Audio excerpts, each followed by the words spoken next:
Hi friends, welcome to திரையமரா channel. இன்றைக்கி நம்ம மொச்சக்கொட்டை முருங்கைக்காய் போட்டு காரக்குழம்பு பண்ண போகிறோம். அதுக்கு என்னென்ன பண்ணுறேன்னா, சின்ன வெங்காயம் ஒரு 15-20 வெங்காயம் நான் எடுத்து சின்ன சின்னதாக கட் பண்ணி வச்சுருக்கேன், தோலை உரித்து. அதுமாரி பூண்டு கொஞ்சம் நிறையாவே எடுத்துகிட்ருக்கேன். ஒரு 25 பூண்டு போட எடுத்துருக்கிறேன் நான், அதையும் எடுத்து வச்சுருக்கேன். அப்புறம் இதுக்கு 3 தக்காளி, பெரிய தக்காளி, அந்த தக்காளியும் எடுத்து வச்சுருக்கிறேன். இதை நான் அரைச்சிக்க போகிறேன். இந்த தக்காளி என்னென்னா இப்போ கட் பண்ணும் போது இந்த நடுவில் இருக்கிற இதை எடுத்துடணும். இந்த பாருங்கள், எடுத்து வச்சுருக்கேன் பாருங்கள், அதுமாரி எடுத்துடணும். அதை எடுத்தால் தான் இந்த கிட்னியில் ஸ்டோன் ஃபார்ம் ஆகிறதெல்லாம் ஃபார்ம் ஆகாமல் இருக்கும். இதனால தான் உங்களுக்கு இப்போ நம்ம இதோடு சேர்த்து போட்டாக்க நமக்கு கிட்னிலெல்லாம் ஸ்டோன் ஃபார்ம் ஆகிறதெல்லாம் ஆகும். அதனால் அதை நம்ம எடுத்துடலாம். எடுத்துகிட்டு முருங்கைக்காய் இப்போ நறுக்க போகிறேன். முருங்கைக்காய் இப்போ நீங்கள் சப்போஸ் கத்தியில் நறுக்கிறீங்கனாக்க இதில் அப்படியே நீங்கள் நறுக்கிடலாம். அப்படி இல்லாமல் இந்த மாதிரி கட்டரில் வச்சு நறுக்கிறீங்க அப்படின்னு சொன்னாக்க இப்படி இதை திருப்பிக்கோங்க. கட்டரை திருப்பிக்கிட்டு இதை பாருங்கள், இந்த முருங்கைக்காவை அலம்பி எடுத்துகிட்ருக்கோம் இல்லையா, அந்த முருங்கைக்காவை இப்படி வச்சுட்டு என்ன சைஸுக்கு உங்களுக்கு வேணும் அந்த சைஸுக்கு எடுத்துகிட்டு இப்படி நீங்கள் நறுக்கினீங்கனாக்க உங்களுக்கு ரொம்ப ஈஸியாக நறுக்க வந்துடும்.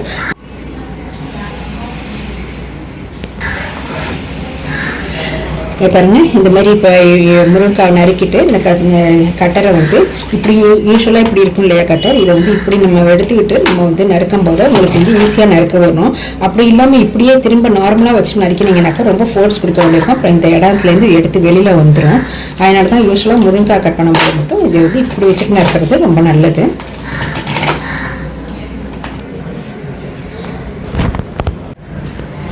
மண் சட்டி எடுத்துக்கலாம். மண் சட்டியில் நம்ம இந்த மாதிரி புளிக்குழம்பெல்லாம் வச்சோம்னாக்கா ரொம்பவே டேஸ்ட்டு நல்லாவே இருக்கும். இது நம்ம உடம்புக்கு நல்லது. இதை நம்ம இந்த மண் சட்டியில் என்ன பண்ணலாம்,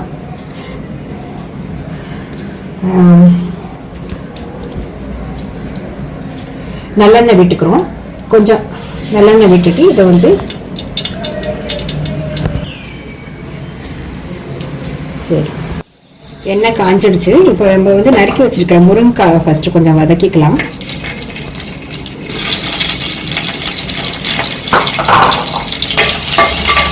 முருங்கைக்காயை நம்ம நல்லெண்ணெயில் வதக்கிட்டு நம்ம போடும்போது ரொம்ப டேஸ்ட் ஜாஸ்தியாகவே இருக்குங்க.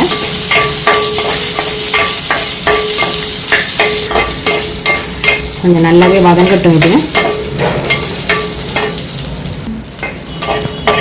இது வதங்கிடுச்சு. இப்போ நம்ம எடுத்துக்கலாம் முருங்கைக்காயெல்லாம்.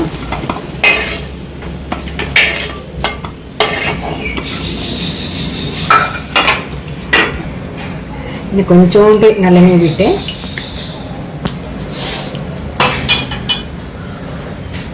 எண்ணெய் காஞ்சிருச்சு. இப்போ கடுகு போட்டுக்கலாம். கடுகு 1 ஸ்பூன் போட்டிருக்கேன். வெந்தயம் ஒரு 1/4 ஸ்பூன் போட்டிருக்கேன். ஜீரகம் ஒரு 1/4 ஸ்பூன் போட்டிருக்கேன். பொரியட்டும். இதில் இப்போ உரிச்சு வச்சிருக்க பூண்டை போடுறேன். அதுவும் நல்லா வதங்கட்டும். பூண்டு நல்லா வதங்குதுன்னா நல்லா ஃப்ளேவர் கொடுக்கும்.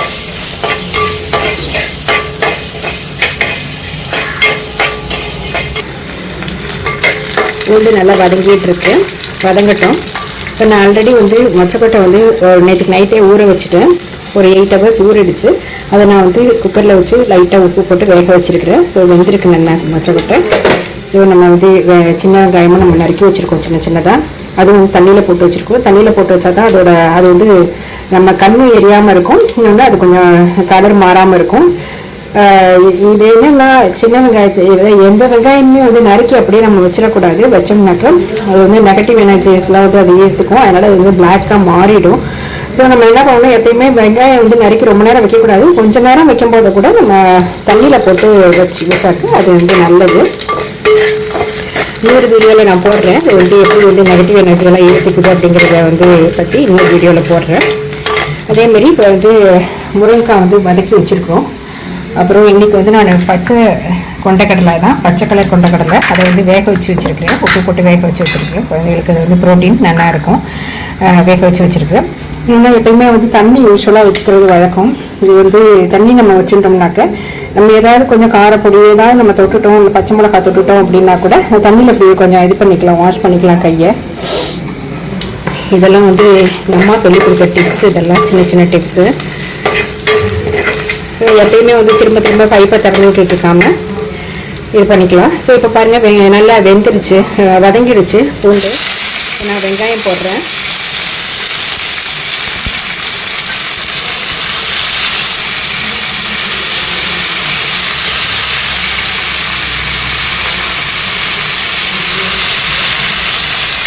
வெங்காயமும் போட்டு அதையும் நம்ம நல்லா வதக்கலாம். வெங்காயம் வதங்கும் போதே கொஞ்சோண்டு நம்ம வந்து ஒன்றும் இல்லை, இந்த குழம்புக்கு தேவையான அளவுக்கு கல் உப்பையும் போட்டு வதக்கினோம்னாக்கா வெங்காயம் கொஞ்சம் சீக்கிரமாகவே வதங்கிடும். குழம்புக்கு தேவையான அளவுக்கு இது கல் உப்பு போட்டிருக்கிறேன் நான். இப்போ பாருங்கள், உப்பெல்லாம் வந்து நம்ம போட்டோம்னா கூட கையை அப்படியே அலம்பிடக்கூடாது. ஏன்னா அது வந்து பெரியவங்க சொல்லியிருக்காங்க, உப்பெல்லாம் வந்து தண்ணியில் கரைக்கணுமே தவிர அப்படியே வந்து நம்ம கையை வாஷ் பண்ணணும் அப்படின்னு சொன்னாக்கா அது வந்து இது பின்னாடி வந்து நம்மளை வந்து பாதிக்கும் அப்படின்னு சொல்லியிருக்கிறாங்க. ஸோ நம்ம வந்து எப்பயுமே தண்ணியில் வந்து கரைச்சிடணும். இப்போ கையில் இப்போ சப்போஸ் லைட்டாக ஏதாவது ஒட்டிகிட்டு இருக்கு உப்பு அப்படின்னா கூட அதை வந்து தண்ணியில் நம்ம கையை வச்சு தண்ணியில் அதை வந்து கரைச்சி விட்டுட்டோம்னாக்க அந்த இது நமக்கு வந்து நல்லது. எல்லாமே நம்ம வந்து எதுக்காக என்ன அப்படின்னு ஆராயமாக அவங்க சொன்னதை ஃபாலோ பண்ணினோம்னு வச்சுக்கோங்களேன். இதனால் நமக்கு வந்து பின்னாடி ஏதாவது ப்ராப்ளம் வந்துச்சுன்னா கூட இதனால இருக்குமோங்கிற எண்ணம் வராது. நம்ம அதை அப்படியே ஃபாலோ பண்ணிட்டு இருக்கும்போது. ஸோ இதெல்லாம் வந்து சின்ன சின்ன டிப்ஸு. இது வந்து நிறைய பேர் ஃபாலோ பண்ணிட்டும் இருப்பீங்க, பண்ணாதவங்களுக்காக நான் சொல்கிறேன். உங்களுக்கு நம்பிக்கை இருந்ததுனாக்க இதை எடுத்துக்கோங்க. இந்த சேனலை சப்ஸ்கிரைப் பண்ணாமல் இருந்தீங்க அப்படின்னாக்கா உங்களுக்கு இந்த வீடியோலாம் பிடிச்சிருக்கு, இந்த சேனலில் இருக்கிற வீடியோலாம் பிடிச்சிருக்கு அப்படின்னு சொன்னாக்கா நீங்கள் வந்து சப்ஸ்கிரைப் பண்ணுங்கள், லைக் பண்ணுங்கள், ஷேர் பண்ணுங்கள் உங்கள் ஃப்ரெண்ட்ஸுக்கு. இதை பாருங்கள், வெங்காயம் நல்லா வதங்கிடுச்சு. உப்பு போட்டதுக்கப்புறம் கொஞ்சம் சீக்கிரமாகவே வதங்கிடுச்சு. இந்த ஸ்டேஜில் நான் கருவேப்பிலை போடுறேன்.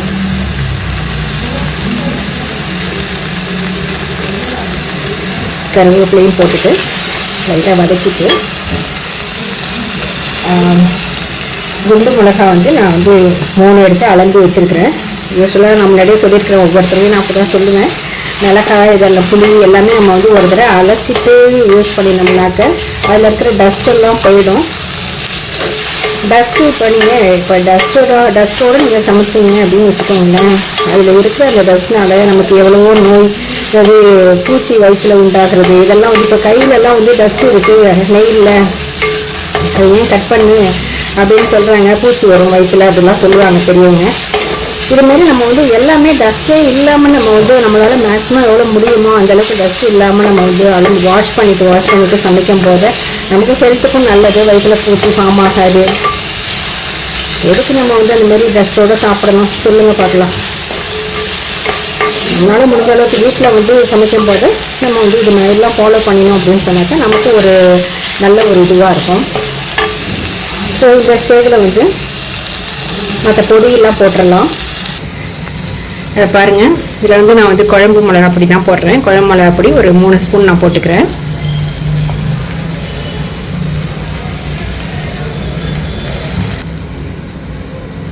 கொஞ்சோண்டு மஞ்சள் பொடியும் போடுறேன். இது வந்து நான் 3 தக்காளி வந்து அரைச்சி வச்சுருக்கோம். அந்த விழுதை வந்து இதில் போடலாம். தண்ணியிலையும் அலம்பி அதையும் போட்டுக்கலாம்.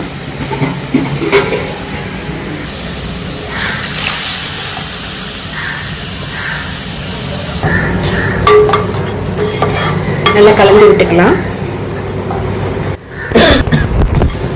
இந்த ஸ்டேஜில் நம்ம வந்து புளி தண்ணி வந்து நினச்சி வச்சுருக்கோம் இல்லையா, புளி தண்ணி அது வந்து ஒரு நெல்லிக்காய். அப்புறம் நம்ம வந்து வேக வச்சு எடுத்து வச்சுருக்கோம் இல்லையா அந்த மொச்சக்கொட்டை, அதையும் போட்டுடலாம். அதில் இருக்கிற தண்ணி இருந்தோடனே தண்ணியோடையே போட்டுடலாம். நம்ம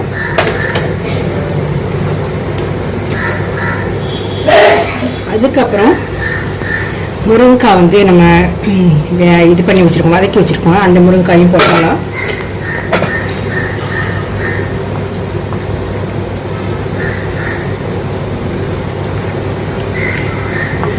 சூப்பராக இப்போ எல்லாமே போட்டாச்சு. நல்லா கொதிக்கட்டும், ஒரு 5 to 10 minutes அது வந்து நல்லா கொதிக்கட்டும். அப்போ தான் முருங்கைக்காயும் வந்து கொஞ்சம் நல்லா வேகும். இன்னொன்று இதில் இருக்கிற சத்தெல்லாம் வந்து முருங்கைக்காய் மொச்சக்கொட்டை எல்லாத்துலேயுமே இறங்கும். நல்லா கொதிச்சுட்ருக்கட்டும்.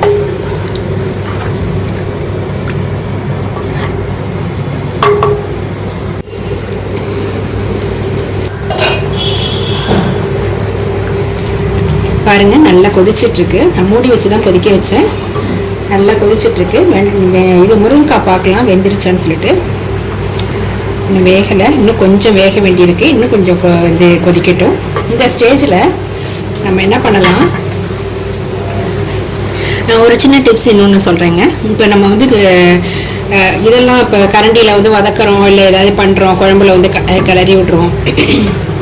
இது மாதிரிலாம் பண்ணும்போது கரண்டியை வந்து நேராக ஸ்டவ்வில் வைக்காதீங்க. ஸ்டவ்வில் வச்சிங்கனாக்கா திரும்ப அதை வந்து க்ளீன் பண்ணுறதுக்கு வேறு ஒரு தனியாக ஒரு வேலையாக இருக்கும். அதனால் ஒரு தட்டு மேலே வந்து நம்ம வந்து கரண்டியை வச்சிட்டோம்னாக்கா அந்த தட்டையை மட்டும் நம்ம அலுமினாக்கா போதும். எல்லாருக்கும் தெரியும், ஆனாலும் நான் வந்து தெரியாதவங்களுக்காக நான் சொல்கிறேன் இதை. ஓகே, அதேமாரி இப்போ ஏதாவது இதை கொஞ்சம் இன்னும் கொஞ்சம் வேக வச்சிடலாம். அதுக்குள்ளேயும் இன்னொன்று நான் சொன்னேன் இல்லையா, மறந்துட்டேன் பாருங்கள். இன்னொன்று ஒன்று போடணும் அப்படின்னு சொன்னேன் இல்லையா, அது என்னன்னாக்கா லைட்டாக வெல்லம் வந்து போடுறேன். வெல்லம் வந்து நல்ல ஒரு ஃப்ளேவரை கொடுக்கும். வெல்லம் போட்டிங்கனாக்கா ரொம்ப நல்லா அது வந்து இது பண்ணும், எடுத்து காமிக்கும். அந்த புளிப்பு, உப்பு, உரப்பு எல்லாத்தையுமே நல்லா எடுத்து காமிக்கும்.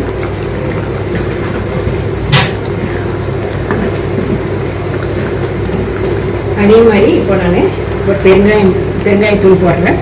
பெருங்காயத்தூளும் கொஞ்சம் நல்ல தாராளமாகவே போடுங்க. ஒரு ஸ்பூன் நான் போடுறேன் பெருங்காயத்தூள். ஏன்னா நம்ம வந்து மொச்சக்கொட்டையெல்லாம் போட்டிருக்கோம் இல்லையா, அது நல்ல வாய்வுங்கிறதுனால பெருங்காயத்தூள் போடுறேன்.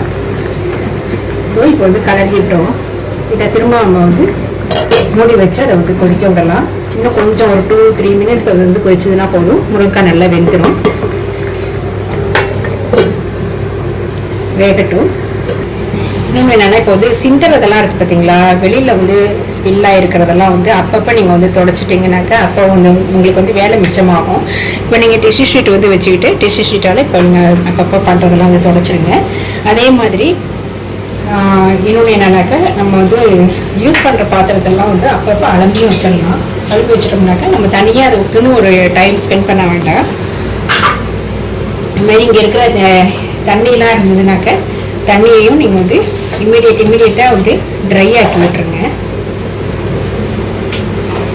நம்ம முன்னாடிலாம் அந்த காலத்துலலாம் என்ன பண்ணுவாங்கன்னா, ஒரு துணியை வச்சு தான், கிளாத்தை வச்சு தான் தொடச்சிட்டு இருப்பாங்க. கிளாத்தை வச்சு துடைக்கும் போது நமக்கு வந்து என்ன ஆகும், கொஞ்ச நாளில் வந்து இது இதாக ஆரம்பிச்சிடும், கருப்பாகும், இதெல்லாம் ஆகும். இதெல்லாம் வந்து இன்னொன்று தண்ணிக்கு ஒரு 2-3 தடவை கொஞ்சம் இதாகிடுச்சுன்னா கூட தண்ணியே இருக்காது.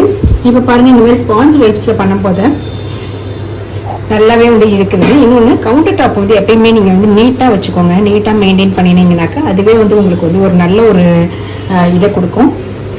அடுத்த தடவை சமையல் பண்ணுறதுக்கு, சமையல் கிச்சனுக்கு வரும்போதெல்லாம் வந்து ரொம்ப நல்லா நமக்கு வந்து ஒரு எனர்ஜெட்டிக்காக இருக்கும். இந்த மாதிரி கவுண்டர் டாப் வந்து இதுவாக இருக்கும். நமக்கு மனசுக்கு வந்து ஒரு சந்தோஷமாக ஃபீல் பண்ணுவோம்.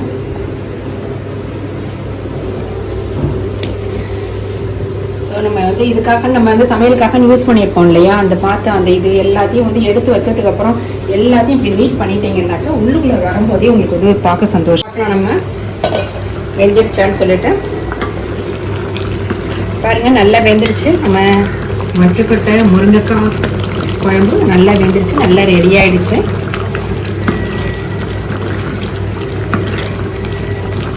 சூப்பராக இருக்குது. உங்களுக்கு வந்து ஏதாவது உப்பு உரப்பு வந்து உங்களுக்கு தேவைன்னாக்கா அதை நீங்கள் வந்து அட்ஜஸ்ட் பண்ணிக்கலாம். நான் போட்டது என்னோட இதுக்கு வந்து கரெக்டாக இருக்குது. எங்கள் எல்லாரோட டேஸ்ட்டுக்கும் கரெக்டாக இருக்குது, எங்கள் ஃபேமிலியோட டேஸ்ட்டுக்கு. உங்களுக்கு வந்து சப்போஸ் காரம் ஜாஸ்தியாக வேணும் அப்படின்னு சொன்னாக்க காரம் இன்னும் கொஞ்சம் கூட போட்டுக்கோங்க. பாருங்க, நம்ம முருங்கைக்காய் மொச்சக்கொட்டை குழம்பு வந்து ரெடி ஆகிடுச்சு. நல்லா எல்லாமே வெந்திருக்கு, நல்லா இருக்குது. இப்போ நான் வந்து ஸ்டவ்வை வந்து ஆஃப் பண்ணிட்டேன். ஆஃப் பண்ணதுக்கப்புறம் கூட பாருங்கள், நல்ல பபிள்ஸ் வந்துட்டுருக்கு. நல்லா இது வந்து சூடாகவே இருக்குது. இதுக்கு காரணமாக வந்து நம்ம வந்து மண் சட்டியில் வந்து பண்ணியிருக்கிறது தான். மண் சட்டியோட தனி டேஸ்ட், அதோட மனமும் நல்லாயிருக்கும். அதோட நேச்சுரலாகவே அதோட மனம் ரொம்ப நல்லாயிருக்கும். இன்னொன்று ஹீட்டை வந்து நல்லா ரீட்டைன் ஆகுது பாருங்கள். இதில் வச்சா எப்பயுமே கெட்டவும் போகாதுங்க, ரொம்ப நல்லாயிருக்கும்.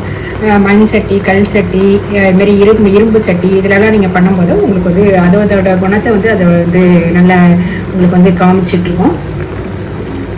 ஸோ இதை இப்படியே நீங்கள் வச்சிடலாம். வச்சுட்டு சர்வ் பண்ணுறதுக்கு மட்டும் சின்ன பாத்திரத்தில் எடுத்துகிட்டு போய் நீங்கள் சர்வ் பண்ணலாம். இன்னொன்று இதை வந்து இப்போ லஞ்சுக்கு நீங்கள் பண்ணினீங்கன்னா நைட்டு வந்து டிஃபனுக்கு கூட ரொம்ப நல்லாயிருக்கும். இதை வந்து சாப்பிட்றதுக்கு ஈவன் மறுநாள் கூட நீங்கள் வந்து இதை யூஸ் பண்ணிக்கலாம். ரொம்ப நல்லாயிருக்கும், டேஸ்டியாக இருக்கும். நீங்களும் செஞ்சு பார்த்துட்டு எப்படி இருக்குன்னு சொல்லிட்டு நம்ம கமெண்ட் செக்ஷனில் சொல்லுங்கள்.